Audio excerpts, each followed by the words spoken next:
সম্প্রতি সাবেক প্রধানমন্ত্রী হাসিনা ভারত থেকে ভাষণ দিয়েছেন এমন দাবিতে একটি ভিডিও সামাজিক যোগাযোগ মাধ্যমে প্রচার করা হয়, যেখানে তিনি পদত্যাগ করেননি বলে মন্তব্য করেছেন। এমন দাবিও করা হয় পোস্টগুলোর শিরোনামে। তবে তথ্যের সত্যতা যাচাইকারী প্রতিষ্ঠান রিউমার স্ক্যানার এক প্রতিবেদনে জানিয়েছে যে ভারত থেকে শেখ হাসিনার ভাষণ দেওয়ার দাবিটি সঠিক নয়, এটি সম্পাদিত।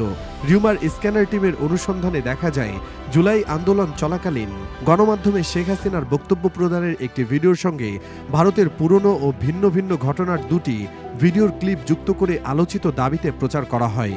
অনুসন্ধানের শুরুতে আলোচিত দাবিতে প্রচারিত ভিডিওটি পর্যালোচনা করে এতে আলোচিত ভিডিওতে শেখ হাসিনাকে তোমরা রাজাকার, তোমার বাবা রাজাকার, এটা তো তোমরাই করছো, চেয়েছিলাম অধিকার হয়ে গেছে রাজাকার, রাজাকার আমি তো তোমাদের বলি নাই, তোমরা নিজেরা স্লোগান দিয়ে তোমাদের রাজাকার বলেছ শীর্ষক কথাগুলো বলতে শোনা যায়।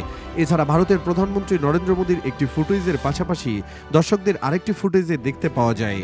পরে অনুসন্ধানে দেশের একটি জাতীয় ইংরেজি দৈনিকের ইউটিউব চ্যানেলে 2024 সালের 26শে জুলাই ক্ষতিগ্রস্ত বিটিভি ভবন পরিদর্শন করে যা বলেন প্রধানমন্ত্রীর শিষ্য শিরোনামটি প্রতিবেদনে খুঁজে পাওয়া যায়। অর্থাৎ আলোচিত ভিডিওটি সাম্প্রতিক সময়ে শেখ হাসিনার ভারত থেকে ভাষণ দেওয়ার নয়।